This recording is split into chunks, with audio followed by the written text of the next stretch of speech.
আন্তর্জাতিক আইন লঙ্ঘন করে বাংলাদেশের পানির ন্যায্য হিস্যা বুঝিয়ে দিতে ভারত গড়িমসি করছে বলে মন্তব্য করেছেন বক্তারা। উজানে বাঁধ দিয়ে ভারত যেসব প্রকল্প নিয়েছে তার বিরূপ প্রভাব পড়বে বাংলাদেশে। যৌথ নদী কমিশনের উপরও জোর দিয়েছেন তারা।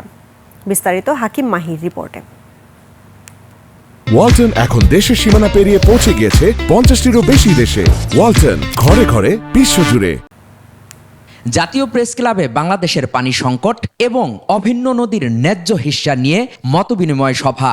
এতে যোগ দিয়ে সাবেক পানি সম্পদ মন্ত্রী বিএনপি নেতা হাফিজউদ্দিন আহমদ বলেন, চীন তিস্তা প্রকল্পে এগিয়ে এসেছে, সেখানেও ভারত বাধা দেওয়ার পায়তারা করছে। জানি না, ফলে একটা উদ্বেগের, একটা ভয়ের একটা জায়গাটা।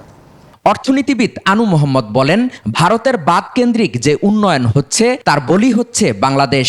বাঁধ কেন্দ্রিক উন্নয়ন প্রকল্প এটা কিন্তু একটা দর্শন, উন্নয়ন দর্শন, সেখানে নদীকে নিয়ন্ত্রণ করার একটা চিন্তা বা দর্শন আছে। নদীকে নিয়ন্ত্রণ করা, নদীকে খর্ব করা, এবং সেটার ফলাফল কিন্তু যারা বাঁধ দেয় তাদের জন্য ভালো হয় না। আপনি ফারাক্কা বাঁধ যখন ভারত দিচ্ছিল তখন ভারতেরই কোনো পানি বিশেষজ্ঞ সেটা বিরোধিতা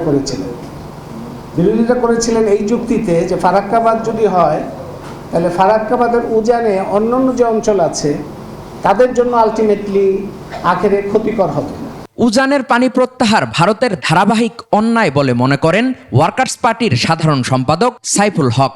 আন্তর্জাতিক আদালতে যাওয়া দরকার, কথাটা আমি নিজেও বলেছি, পানি বিশেষজ্ঞরা অনেকে বলেছেন, রাজনীতিকরা অনেকে উচ্চারণ করেছেন।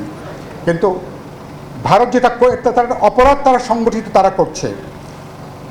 ভারত বাংলাদেশের সাথে আমাদের যে সম্পর্ক, এর বাইরেও তারা সাধারণ আন্তর্জাতিক বিধিবিধান, নীতি, যৌথ নদীর পানি ব্যবস্থাপনা কিভাবে হবে, উজানে কোনো দেশতে একতরফা তারা যে পানি প্রত্যাহার করতে পারে না। হাওর কেন্দ্রিক যে উন্নয়ন প্রকল্প হচ্ছে তা বন্ধের কথাও বলেন তারা। যেমন এই নদী নিয়েই অনেক আলোচনা হওয়া দরকার ছিল। হাকিম মাহি, 21 টেলিভিশন, ঢাকা।